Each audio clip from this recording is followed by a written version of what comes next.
അതൊക്കെ നമുക്ക് ടെക്നിക്കലി ഇതൊക്കെ ബുദ്ധിമുട്ടല്ലേ. അപ്പൊ അപ്പോഴാണ് ഞാൻ പറഞ്ഞത്, ഇപ്പൊ എന്നെ സംബന്ധിച്ച് എനിക്ക് എന്റെ ആങ്ങളെ കാണുന്ന പോലെ എനിക്ക് വേറൊരു ആളെ എന്റെ സ്വന്തം ബ്രദറായിട്ട് കാണാൻ പറ്റുമോ? ഇല്ല, പറ്റില്ല. എനിക്ക് എന്റെ മകനെ പോലെ എനിക്ക് വേറൊരാളെ കാണാൻ പറ്റില്ല എന്ന് ആ സാഹചര്യത്തിലാണ് ഞാൻ പറഞ്ഞത്. ഓക്കെ. അതിനുശേഷം ഞാൻ ബിഗ് ബോസിന്റെ ഉള്ളിൽ പോയി. കുറേ ബിഗ് ബോസിന് അത് വേറൊരു ലൈഫാടാ.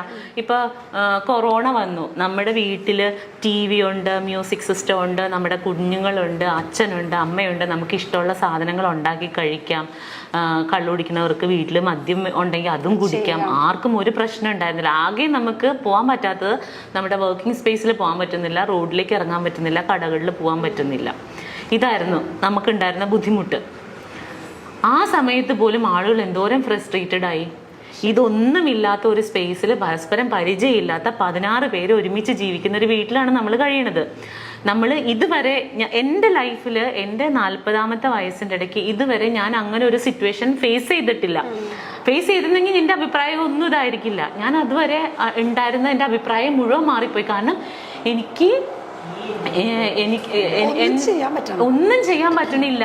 എനിക്ക് മനസ്സിലാവണുണ്ട് എൻ്റെ തലയിലെ സ്ക്രൂ കഴിഞ്ഞ് വീഴുന്നത്. സീരിയസ്ലി ഞാൻ ഇങ്ങനെ. അപ്പൊ എൻ്റെ ഒരു ആഗ്രഹം, എനിക്ക് ബെർണാച്ചനെ കാണാൻ പറ്റില്ല. ദൈവം, എനിക്ക് അവന്റെ കൈയൊന്ന് അതിന്റെ ഇടയിൽ കൂടി ഒന്ന് കാണാൻ പറ്റുമായിരുന്നെങ്കിൽ ഞാനവിടെ നിന്ന് പൊട്ടിക്കരഞ്ഞിട്ടുണ്ട് കുഞ്ഞിനെ കാണാൻ പറ്റാതെ. കാരണം അപ്പൊ ചോദിക്കും, നീ എന്തിനാ പോയെന്ന് ചോദിക്കും. ഞാൻ ഓർത്ത് എനിക്ക് ഈസി ആയിട്ട് അത് സർവൈവ് ചെയ്യാൻ പറ്റും എന്നാണ്. ഇന്നും ബെർണാച്ചന് സ്കൂളിൽ പോയപ്പോൾ ഞാൻ ടോയ്ലറ്റിലിരുന്ന് കുറേ കരഞ്ഞു.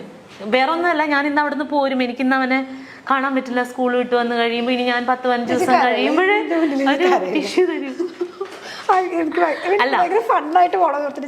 സീരിയസ്ലി ഞാൻ ഇത് കണക്കിലാക്കണ്ട. അപ്പൊ ഇനിയിപ്പോ ആൾക്കാർ ഓ സ്കൂളിൽ പോകുമ്പോഴും അമ്മ കരയുന്നു. അതല്ല അതിന്റെ ഫീല്. അവന് സ്കൂളിൽ പോയി, എനിക്ക് അവനെ ഡെയിലി കാണാൻ പറ്റില്ല.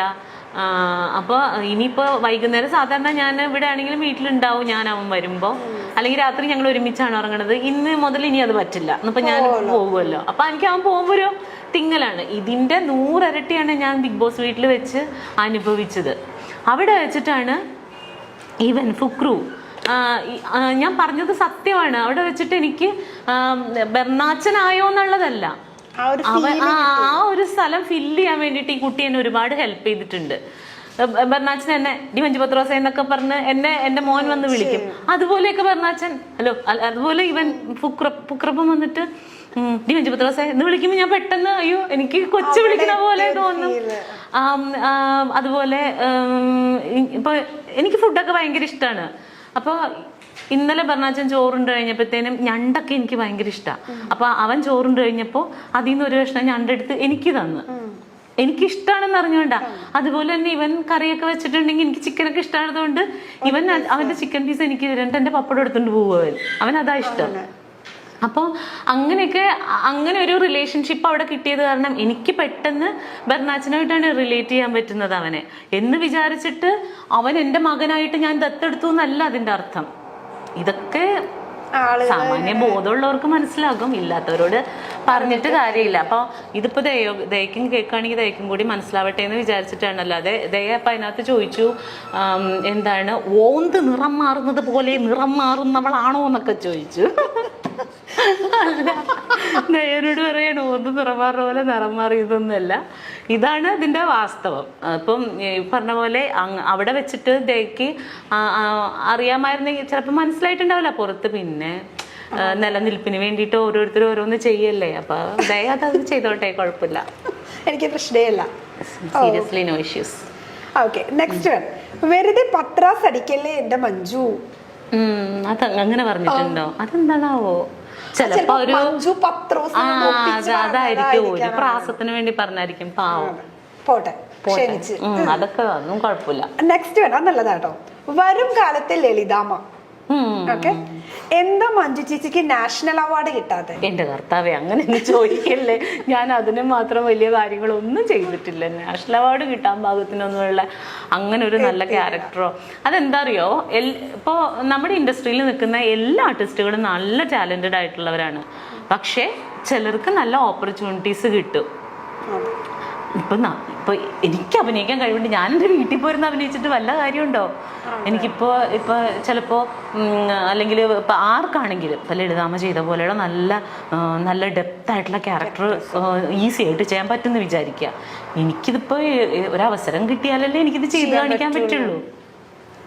അപ്പൊ ചിലപ്പോ ഇത് എഴുതുന്ന ആളുകൾക്ക് നമ്മളിൽ അത്ര വിശ്വാസം ഉണ്ടാവില്ലായിരിക്കും, അതുകൊണ്ട് തരില്ല. അല്ലെങ്കിൽ അത്തരത്തിൽ കഥാപാത്രങ്ങൾ ജനിക്കുന്നുണ്ടാവില്ല. പിന്നെ ഒരെണ്ണം ജനിക്കുമ്പോൾ കുറച്ചും കൂടി ബെറ്റർ ആയിട്ടുള്ള ഒരാളിലേക്ക് പോവായിരിക്കും. അപ്പോൾ എപ്പോൾ ചെയ്യുന്നോ വിധി ഉണ്ടെങ്കിൽ കിട്ടും. അങ്ങനെ എന്നെ സംബന്ധിച്ച് എനിക്കെല്ലാം ബോണസാണ് കേട്ടോ. ഞാൻ പറഞ്ഞില്ലേ, ഇപ്പോൾ ചിലർ പറയും അവള് പഴയ കാലം മറന്നുപോയെന്ന്. ഞാൻ ഒരിക്കലും മറന്നിട്ടില്ല.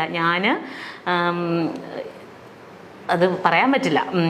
അപ്പോൾ ഞാൻ എങ്ങനെയാണ് എന്തായിരുന്നു എന്നുള്ളത് മറ്റാരേക്കാളും വ്യക്തമായിട്ട് അറിയാവുന്ന ഒരാളാണ് ഞാൻ. ഒരിക്കലും ഞാനത് മറക്കില്ല. അപ്പോൾ ഇല്ലില്ല, എനിക്ക് കരച്ചിൽ വരാറില്ല. ഞാൻ അങ്ങനെ ഇപ്പോൾ കരയാറില്ല. അപ്പോൾ ആ ഒരു സാഹചര്യത്തിൽ നിന്ന മഞ്ജു ഇന്ന് നല്ല ഭക്ഷണം കഴിക്കുന്നുണ്ട്, നല്ല വസ്ത്രം ധരിക്കുന്നുണ്ട്, വീട് വെക്കുന്നുണ്ട്, എൻ്റെ മകനെ പഠിപ്പിക്കുന്നുണ്ട്. ഇതൊന്നും ഭയങ്കര സംഭവമൊന്നുമല്ല, എനിക്ക് കിട്ടുന്ന ഗിഫ്റ്റാണിത്.